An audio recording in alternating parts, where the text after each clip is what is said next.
नमस्कार दोस्तों, मैं उदित शर्मा आप सभी का स्वागत करता हूं जीके फॉर एग्ज़ाम प्रिपरेशन पर। तो जैसा कि आप जानते हैं, जीके फॉर एग्ज़ाम प्रिपरेशन पर मैथ की क्लासें स्टार्ट हो चुकी हैं।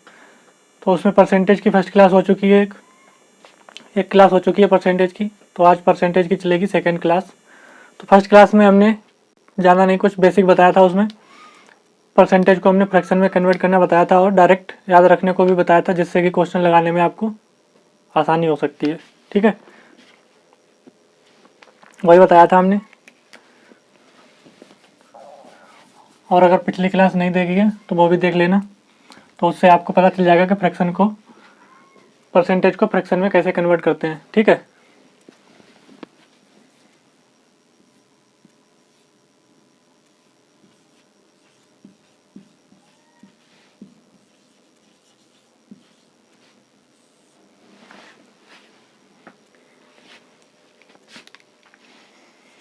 बताया था हमने। तो चलिए आज बात करते हैं कुछ उससे आगे की।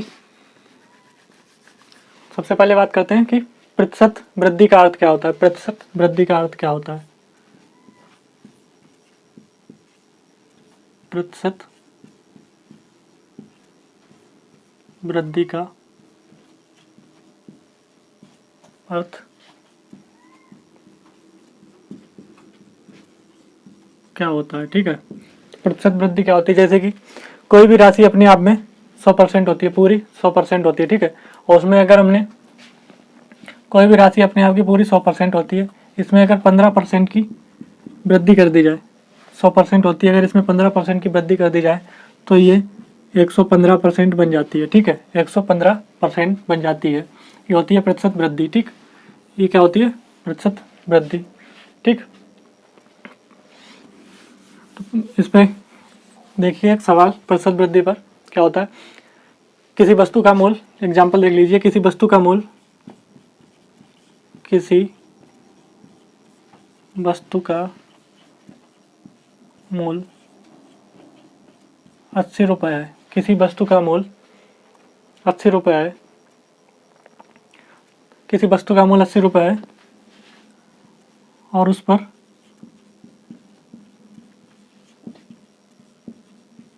और उस पर 15% वृद्धि कर दी जाती है तो नया मूल्य क्या होगा? तो नया मूल्य क्या होगा? ठीक है, किसी वस्तु का मूल्य 80 रुपये और उस पर 15% की वृद्धि कर दी जाती है तो नया मूल्य क्या होगा? तो इसका फार्मूला होता है प्रतिशत वृद्धि बराबर, प्रतिशत वृद्धि बराबर, प्रतिशत वृद्धि बराबर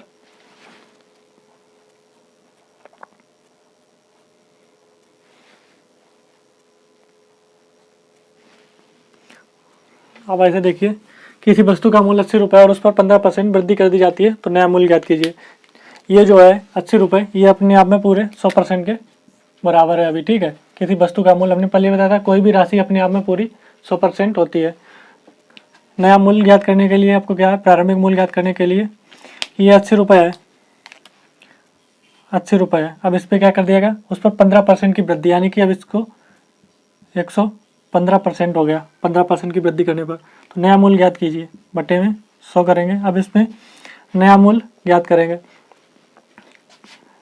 जब इसमें काट पीट करेंगे तो ये आ जाएगा आपका नया मूल्य 92 रुपये। ठीक है, नया मूल्य आ जाएगा ये 92 रुपये।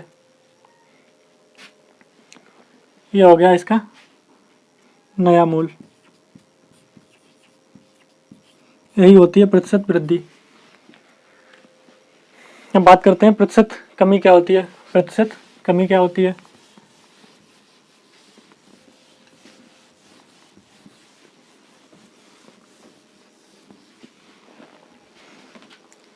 प्रतिशत कमी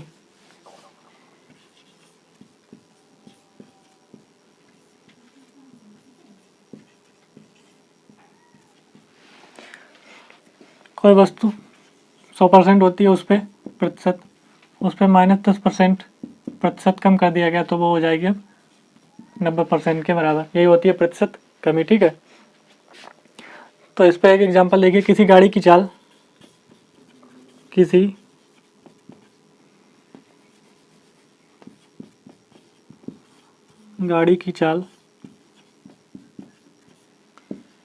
75 किलोमीटर पर आवर है। किसी गाड़ी की चाल 75 किलोमीटर पर आवर है। ब्रेक द्वारा उसकी चाल में 10% की कमी आ जाती है। ब्रेक द्वारा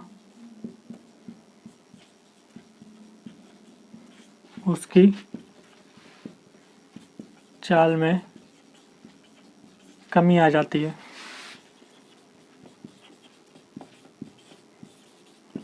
तो नई चाल ज्ञात कीजिए। तो नई चाल क्या होगी? नई चाल क्या होगी? तो उसकी नई चाल क्या होगी? तो उसमें क्या होगा, किसी गाड़ी की 75 किलोमीटर पर आवर ब्रेक द्वारा उसकी चाल में 10% की, या उसकी चाल में 10% की कमी आ जाती है।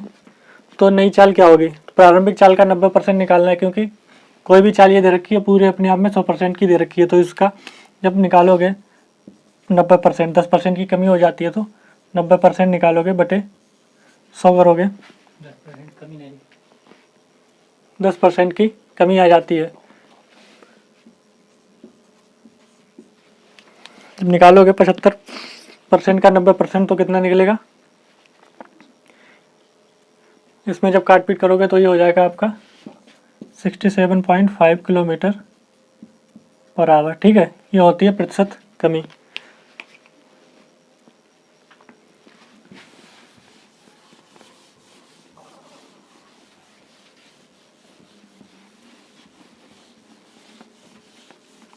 अब बात करेंगे आगे प्रतिशत वृद्धि वाले सवालों पर। अब यहाँ से आपके सवाल स्टार्ट हो चुके हैं। अब बात करेंगे प्रतिशत वृद्धि वाले सवालों पर।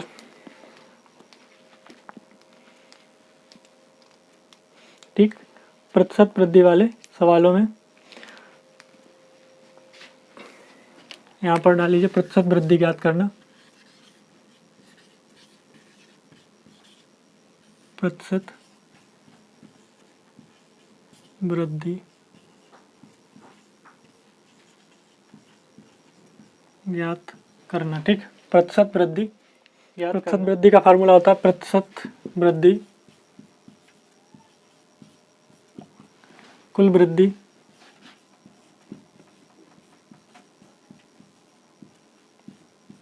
इंटू 100 बटे प्रारंभिक मान बटे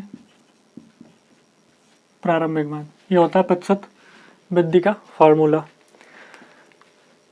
कुल वृद्धि इंटू 100 बटे प्रारंभिक मान।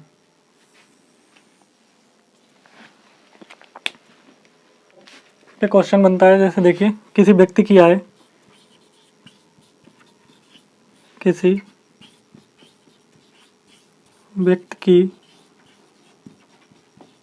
आय 80 रुपये है। कुछ दिन बाद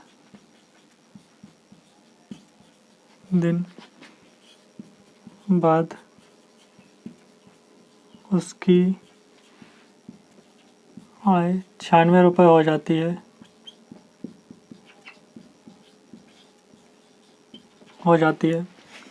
तो प्रतिशत वृद्धि, तो उसकी आय में कितनी वृद्धि हुई, कितनी प्रतिशत वृद्धि हुई हो जाती है? तो उसकी आय में कितने प्रतिशत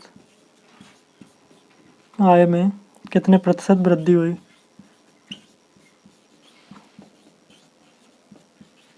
कितने प्रतिशत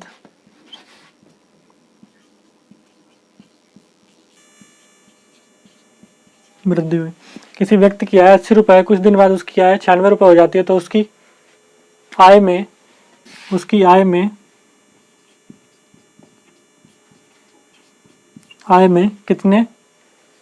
कितने प्रतिशत वृद्धि हुई? उसकी आय में कितने प्रतिशत वृद्धि हुई? तो यहाँ पर देखिए, आय में कितनी वृद्धि हुई? 80 से 96 रुपये हो रहे हैं। तो यहाँ पर कितनी वृद्धि हुई? +16 की वृद्धि हुई, तो यहाँ पर रखिए, यहाँ पर रखेंगे तो कुल वृद्धि कितनी हुई 16 की बटे वो मल्टीप्लाई 100। प्रारंभिक मान कितना था, प्रारंभिक मान था 80, प्रारंभिक मान था 80। तब उसकी आय में 16 एकम 16, 16 पंचे 80 और ये 20, तो उसकी आय में 20% की वृद्धि हुई। ये हो गया आपका आंसर। तो उसकी आय में 20% की वृद्धि हुई। तो ये होता है फार्मूला प्रतिशत वृद्धि निकालने का। प्रतिशत वृद्धि बराबर कुल वृद्धि इंटू 100 बटे प्रारंभिक मान। ठीक है, ये होता है प्रतिशत वृद्धि ज्ञात करने का फार्मूला।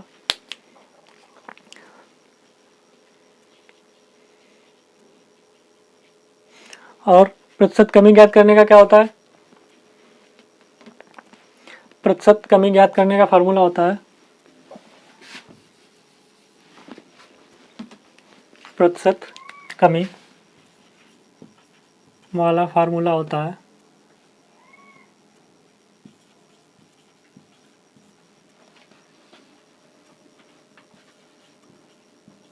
कुल कमी इंटू 100 बटे प्रारंभिक मान। ये होता है प्रतिशत कमी वाला फार्मूला।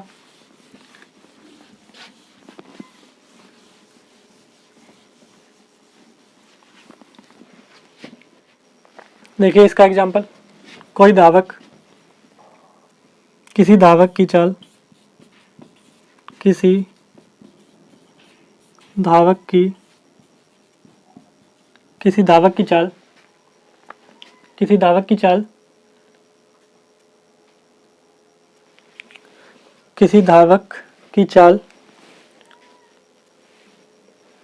या एक धावक, किसी धावक की चाल छोड़िए, एक धावक 30 किलोमीटर प्रति घंटा की स्पीड से दौड़ता है, 30 किलोमीटर प्रति घंटा दौड़ता है। एक धावक 30 किलोमीटर प्रति घंटा दौड़ता है, प्रति घंटा की चाल से दौड़ता है, प्रति घंटा की चाल से दौड़ता है। यदि वह 25 किलोमीटर प्रति घंटा की चाल से दौड़े, यदि वह 25 किलोमीटर प्रति घंटा की चाल से दौड़े, 25 किलोमीटर प्रति घंटा की चाल से दौड़े, तो उसकी प्रतिशत कमी ज्ञात कीजिए। तो प्रतिशत कमी ज्ञात कीजिए, उसकी चाल में प्रतिशत कमी बताइए। ठीक है, उसकी चाल में प्रतिशत कमी बताइए। तो यहाँ पर देखिए चाल में कमी कितने की हुई, 30 थी, 25 रह गई, तो कमी कितने की हुई 5 की, मल्टीप्लाई बाई 100 बटे प्रारंभिक मान कितना था 30, प्रारंभिक मान कितना था 30, तो 5 चक्का 30। ठीक है, 1/6 की फ्रैक्शन हमने बताई थी, 1/6 फ्रैक्शन कितने परसेंट की होती है, 1/6 फ्रैक्शन हमने बताई थी कितने परसेंट की होती है, डायरेक्ट 16 सही 2/3%। काटने पीटने की झंझट ही खत्म। ठीक है, ये तो हो गए प्रतिशत कमी और प्रतिशत वृद्धि के सवाल ऐसे निकाले जाते हैं। ठीक है, ये तो था कुछ और बेसिक्स है इसमें, जो प्रतिशत वृद्धि और प्रतिशत कमी के सवाल होते हैं। अब इसके बाद इस चैप्टर को 11 टॉपिकों में अलग अलग बांट लेंगे। ठीक है, इसके बाद इस चैप्टर को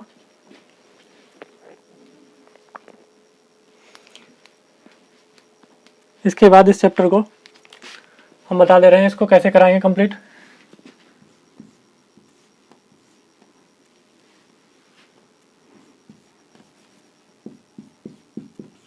ग्यारह टाइप के सवाल हैं इसमें, 11 टाइप के सवाल होंगे इस चैप्टर में। ठीक है, उसमें से सबसे पहले प्रतिशत कमी पर आधारित, प्रतिशत वृद्धि पर आधारित, चुनाव पर आधारित, जनसंख्या पर आधारित, प्रतिशत वृद्धि और कमी दोनों पर आधारित, और क्षेत्रफल पर आधारित, आय व्यय पर आधारित, और मिश्रण पर आधारित, जनसंख्या पर आधारित, संख्याओं पर आधारित, परीक्षा में फेल पास पर आधारित और विविध। ये सब टोटल लगा के लगभग 10 टाइप के सवाल 11 टाइप के सवाल बनेंगे। और अगर प्रत्येक टाइप में अगर 6 से लेके 8 तक भी सवाल करते हैं, प्रत्येक टाइप में 6 से लेके 8 तक सवाल करते हैं तो टोटल कितने हो जाएंगे, यही लगभग 6 से लेके 8 तक सवाल करेंगे तो ये मान लीजिए 80 सवाल मान लीजिए, एवरेज निकाल लीजिए, टोटल 80 सवाल हो जाएंगे अगर इसमें, या मान लीजिए 10-10 सवाल कर लीजिए, ठीक है, प्रत्येक टाइम में 10 सवाल करेंगे तो टोटल 110, एक टाइम में 10 सवाल करेंगे तो आपका कॉन्सेप्ट भी क्लियर हो जाएगा और आपकी कैलकुलेशन भी तेज हो जाएगी और टोटल सवाल आपके लगभग 110 के आसपास हो जाएंगे। और उसके बाद में आपको हम कुछ विविध क्वेश्चन भी कराएंगे। विविध क्वेश्चन मान लीजिए हम आपको 30 करा देंगे, ठीक, विविध क्वेश्चन आपको 3 करा देंगे, उसमें प्रत्येक टाइप के सवाल मिक्स होंगे और कुछ डिफरेंट टाइप के भी सवाल होंगे। तो आपके इस चैप्टर में लगभग 150 या 150 से कुछ ऊपर भी हो सकते हैं या कम भी हो सकते हैं, कह नहीं सकते, 150 क्वेश्चन कराएंगे टोटल, और बेसिक लेवल से बिल्कुल एडवांस लेवल तक लेके चलेंगे, ठीक है। तो इसीलिए कहते हैं अगर चैनल को अभी तक सब्सक्राइब नहीं किया तो सब्सक्राइब कर लेना और बेल आइकन पर भी प्रेस कर देना, जिससे आने वाली क्लासों की जो नोटिफिकेशन है वो आपको मिल जाएगी, ठीक। चलिए, तो सबसे पहले हम इस पर बात कर लेते हैं, प्रतिशत कमी पर आधारित प्रश्न। फर्स्ट टाइप देख लेते हैं, प्रतिशत कमी पर आधारित, प्रतिशत कमी पर आधारित, प्रतिशत कमी पर आधारित, ठीक है। सबसे पहले देखते हैं प्रतिशत कमी पर आधारित।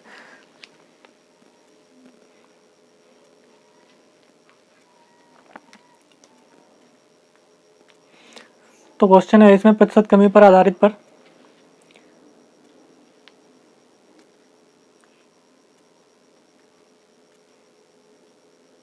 चलिए फर्स्ट क्वेश्चन नोट डाउन करते हैं, प्रतिशत कमी पर आधारित पर फर्स्ट क्वेश्चन नोट डाउन करते हैं।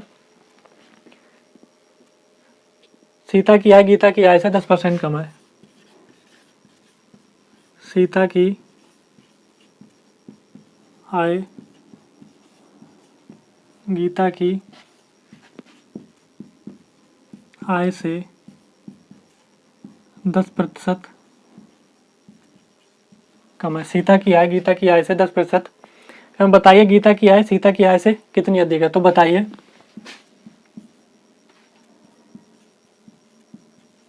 बताइए गीता की आय, गीता की आय, बताइए गीता की आय सीता की आय से, तो बताइए गीता की आय सीता की आय से कितने, सीता की आय से कितने प्रतिशत अधिक है, ठीक है। सीता की आय गीता की आय से 10% कम है, तो बताइए गीता की आय सीता की आय से कितने प्रतिशत अधिक है। तो प्रतिशत वृद्धि का फार्मूला क्या है, प्रतिशत वृद्धि का फार्मूला यहाँ पर लगेगा। प्रतिशत वृद्धि पर फार्मूला वैसे हम फार्मूले से लगवाएंगे नहीं उससे, क्योंकि उससे थोड़ा लेंथी क्वेश्चन, लेंथी कैलकुलेशन हो जाएगी। प्रतिशत वृद्धि का फार्मूला है, प्रतिशत वृद्धि बराबर है 100 इंटू 100 इंटू प्रतिशत कमी, 100 इंटू प्रतिशत, 100 इंटू प्रतिशत कमी, और बटे में क्या आएगा, बटे में क्या आएगा,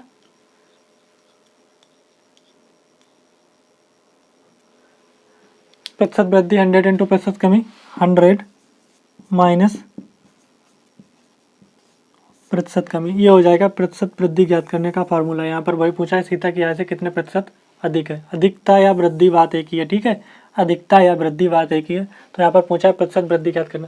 सीता की आय गीता की आय से 10% कम है, तो बताइए गीता की आय सीता की आय से कितने प्रतिशत अधिक है। ये तो अगर हम फार्मूले से करेंगे तो यहाँ पर देखिए प्रतिशत वृद्धि बराबर,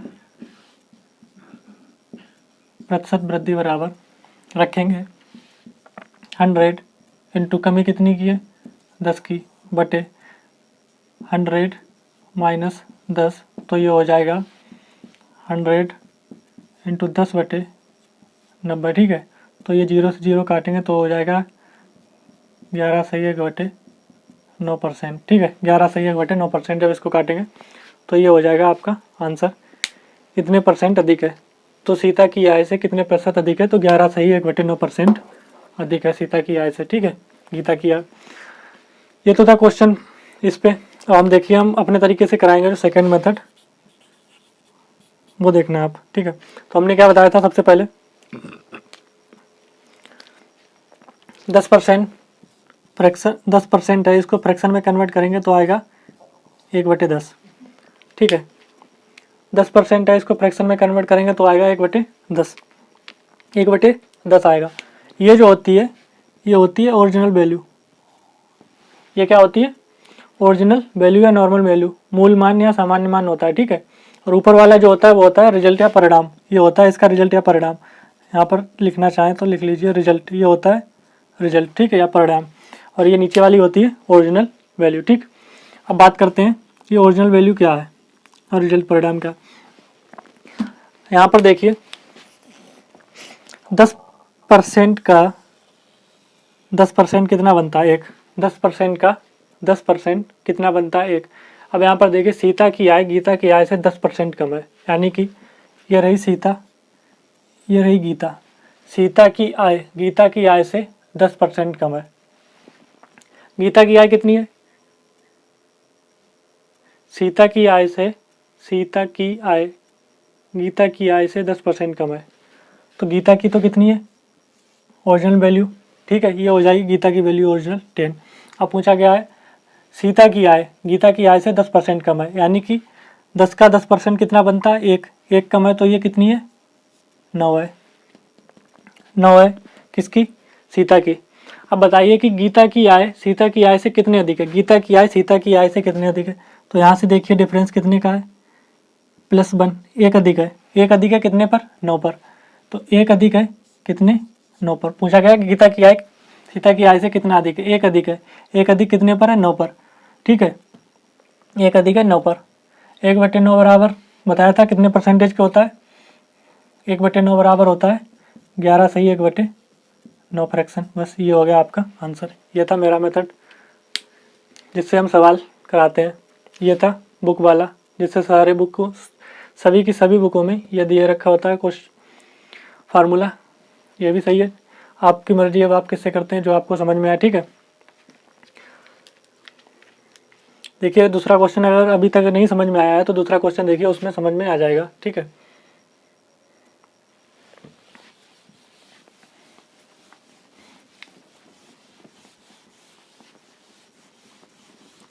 देखिए यहाँ पर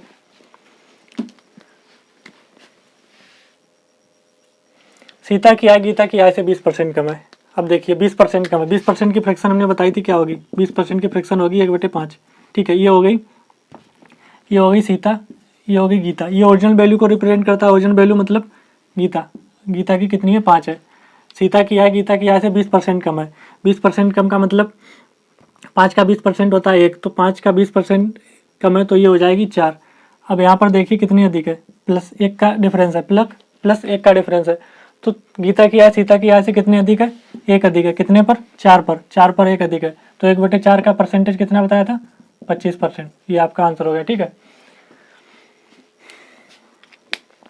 ठीक है, इतना ये आपका हो गया।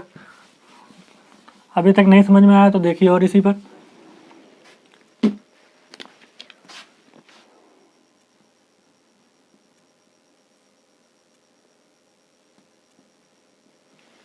पच्चीस % पर देख लीजिए एक सवाल हो, सीता की आय गीता की आय से 25% कम है। सीता की आय गीता की आय से 25% कम है, यानी कि 25% की फ्रैक्शन हमने बताई थी क्या होती है, 1/4। 1/4 तो यहाँ से देखिए कितने कम है, 25% कम है। तो यहाँ 4 का 25% कितना होता है, 1, यानी कि 1 कम है 4 पर। 1 कम है 4 पर। ठीक है, 4 पर कितना कम है, 1 कम है। तो सीता की आय कितनी हो गई, 3। ठीक है, सीता की आय हो गई 3। ऐसे देखिए, ये है गीता, ये है सीता। ये ओरिजिनल वैल्यू को रिप्रेजेंट करता है 25%। तो ये हो गया गीता की आय 4, सीता की कम है, गीता की आय हो गई 4, सीता की 25% कम है। ये टोटल है 25%, 4 का 25% निकालोगे तो 1। ठीक है, 25% कम है तो यानी कि ये इसकी हो गई 3। अब यहाँ पर देखिए कितने अधिक बन रहे हैं? गीता की आय सीता की आय से कितना अधिक है? 1 अधिक है। कितने पर? 3 पर। 1/3 की फ्रैक्शन हमने क्या बताई थी? 33 सही 1/3 सही 1/3 अधिक है। ठीक है, ये था मेथड। चलिए इसी पर और सवाल देखते हैं आगे। प्रतिशत कमी पर आधारित पर आप अगर फार्मूले से करना चाहें तो फार्मूले से कर लीजिए, और हम जैसे बता रहे हैं वैसे करना चाहें तो वैसे कर लीजिए। एक कर्मचारी की मजदूरी में 20% की कटौती की गई। यदि उसकी मजदूरी को पुनः पहले की मजदूरी के बराबर लाना हो तो उसमें कितनी वृद्धि करनी पड़ेगी? एक कर्मचारी की मजदूरी में 20% की कमी की गई, तो फार्मूले से आप देखेंगे प्रतिशत वृद्धि निकालेंगे, कितनी वृद्धि करनी पड़ेगी? तो प्रतिशत वृद्धि ये फार्मूले से आप करेंगे। तो हमने क्या बताया था? 100 माइनस वो मल्टीप्लाई 100 में मल्टीप्लाई करोगे आप, 100 मल्टीप्लाई कमी कितने की हुई? 20% की, बटे 100 माइनस 20। तो ये करोगे ये हो जाएगा 100 इंटू 20 बटे 80। तो इसको काटोगे 1/4, तो 1/4 बराबर 100, यानी कि 25%। तो ये आपको 25% की वृद्धि करनी पड़ेगी। ये तो था फार्मूले से। और हम जो कराएंगे वो देखिएगा वो हम कैसे कराते हैं। ये तो था फार्मूले से आपका, और जो हम कराते हैं वो है एक कर्मचारी की मजदूरी में 20% की कटौती। 20% बराबर कितना होता है? 1/5 फ्रैक्शन बनती है। 20% की 1/5 बनती है। 20 फ्रैक्शन की बनती है 1/5। ठीक है, 20% की फ्रैक्शन बनती है 1/5। एक कर्मचारी की उसकी 20% मजदूरी कटौती की गई, पहले की मजदूरी के बराबर लाना तो उसमें कितनी वृद्धि करनी पड़ेगी? तो 5%, 5 पर 1 की कटौती की गई है, तो यानी कि पहले के बराबर लाना हो तो कितने की वृद्धि करनी? अब उसकी बची कितनी है? 4। पहले के बराबर लाना हो, 5 के बराबर लाना हो तो उसकी कितने की वृद्धि करनी पड़ेगी? 1 की वृद्धि करनी पड़ेगी। 1/4 की फ्रैक्शन कितने परसेंट के बराबर होता है? 25%। ये रहा आपका आंसर, बस चुटकियों में 2 सेकंड में। ठीक है, यह था 2 सेकंड में सवाल करने का तरीका। और वो जो फार्मूले से बताया था उसमें आपको लग सकता है काफ़ी समय। अगर नहीं समझ में आया हो तो बताइए, दोबारा बता देते हैं। यहाँ पर 20% की फ्रैक्शन बनानी है। 20% की फ्रैक्शन हमने फर्स्ट क्लास में इसीलिए बताई थी कैसे निकालना है, कैसे उनको अप्लाई करना है। 20% की फ्रैक्शन बनेगी 1/5 की, ये होती है ओरिजिनल वैल्यू। ओरिजिनल वैल्यू है उसकी 5। ठीक है, अब उसमें 20% की कमी करनी पड़ी, 20% की कमी करनी पड़ेगी। तो ओरिजिनल वैल्यू में 20% यानी कि 5 में एक कमी हो गई। 5 का 20% होता है 1, 5 का 20% होता है 1। ठीक है, अब 5 पर 1 की कमी, अब उसकी इनकम कितना, अब उसकी मजदूरी कितनी हो गई? 4 हो गई। अब 5 के बराबर लाने के लिए उसमें कितने की वृद्धि करनी पड़ेगी? 1 की। ठीक है, 1 की करनी पड़ेगी। तो 1/4 बराबर कितने का होता है? 25% की फ्रैक्शन होती है 1/4। ये था आंसर। ठीक है, अब देखिए दूसरा सवाल इसी पर।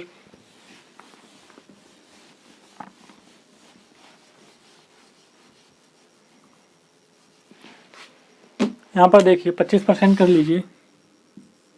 25%, एक कर्मचारी की मजदूरी में 25% फ्रैक्शन बनती है 1/4 की। 25% की कटौती की गई। यदि उसकी मजदूरी को पुनः पहले की मजदूरी के बराबर लाना हो तो उसमें कितनी वृद्धि करनी पड़ेगी? कितनी वृद्धि करनी पड़ेगी उसमें पहले के बराबर लाना हो?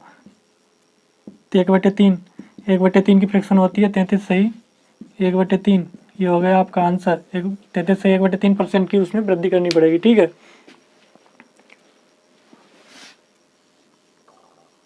यहाँ पर अगर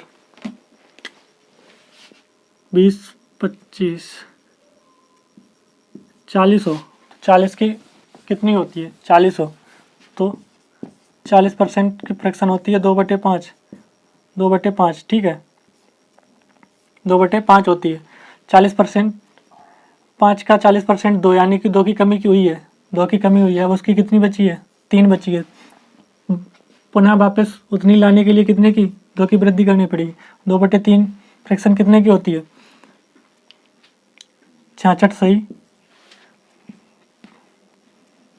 2/3 होती है। यहाँ पर देखिए 100 का जब मल्टीप्लाई करेंगे तो ये कटेगी 33 सही 1/3, 66 सही 2/3, 66 सही 2/3, इतनी वृद्धि करनी पड़ेगी उसमें। ठीक है, 66 सही 2/3 की वृद्धि करनी पड़ेगी।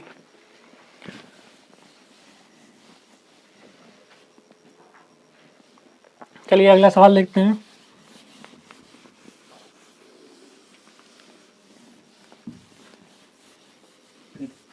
क्वेश्चन है आपका थर्ड, ए का वेतन बी के वेतन से 33%, 33 सही 1/3% कम है, तदनुसार बी का वेतन ए के वेतन से कितने प्रतिशत अधिक है। तो यहाँ पर देखिए 33 सही 1/3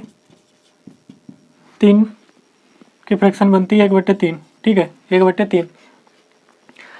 अब 3 का 33 सही 1/3 कितना बनेगा 1, तो यानी कि उसका वेतन 3 से कम हो गया, कितना बचा 2।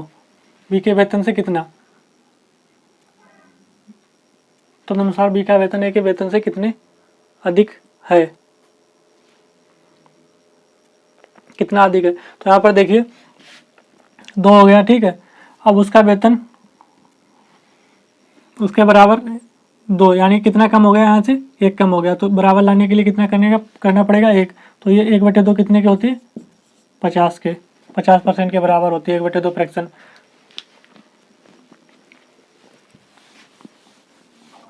ऐसे नहीं समझ में आया तो ऐसे देखिए 33 सही 1/3% की फ्रैक्शन होती है 1/3। ए का वेतन बी के वेतन से 33 सही 1/, यह है ए, यह है बी। ए का वेतन बी के वेतन से 33 सही 1/3% कम है, बी का वेतन है 3, अब इसका 33 सही 1/3% कम है, यानी कि 3 का 33 सही 1/3% होगा 1 कम है, तो इसका वेतन हो जाएगा 2, ठीक है। ये यहाँ से कम है 1, तो इसका वेतन हो जाएगा 2। तदनुसार बी का वेतन ए के वेतन से कितने % अधिक है। अब बी का वेतन कितने % अधिक है, यहाँ पर देखिए कितना 1 अधिक है, 1 अधिक है कितने पर 2 पर, 1 अधिक है 2 पर, ठीक है। तो अब कितने % बन जाएगा, कितने % अधिक है 1/2 कितने % की फ्रैक्शन होती है 50% की, 1/2 होती है 50% की फ्रैक्शन, तो यही आपका आंसर हो गया, ठीक है। 1/2 होती है 50% की फ्रैक्शन, यही आपका आंसर हो गया। इनका डिफरेंस निकाला तब आया 2।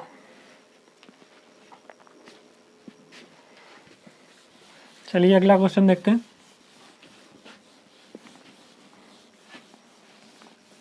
सवाल है आपका, एक वस्तु का दाम 10% घटाया गया, पूर्व मान में उसको पुनः लाने के लिए दाम को कितने % बढ़ाना है। तो यहाँ पर देखिए 10% की फ्रैक्शन क्या बनेगी, 10% की फ्रैक्शन बनेगी 1/10, ठीक है। पूर्व मान में लाने के लिए उसको कितना % बढ़ाना पड़ेगा, तो ये तो हमने बताया था, ये होती है ओरिजिनल वैल्यू, ये होता है उसका रिजल्ट। 10 का 10% होता है 1, 10% घटाया गया तो अब वो कितना बचा 9, कितना बचा 9। अब पूर्व मान लाने के लिए उसमें कितना बढ़ाना पड़ेगा, 10 लाने के लिए उसमें बढ़ाना पड़ेगा 1 को, तो ऊपर 1/9 फ्रैक्शन किसकी होती है 11 सही 1/9 की, ठीक है। 11 सही 1/9%, ये हो गया आपका आंसर।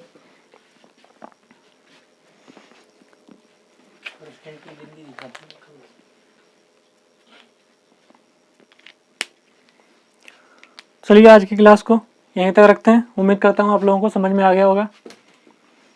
तो इसमें अभी अगला जो चलेगा वो चलेगा प्रतिशत, अभी चल रहा था प्रतिशत कमी पर आधारित, अब चलेगा प्रतिशत वृद्धि पर आधारित वाला अगला टाइप। तो आज की क्लास को यहीं तक रखते हैं, और पिछली क्लास अगर नहीं देखी है तो वो भी देख लेना। चलिए धन्यवाद आप सभी का।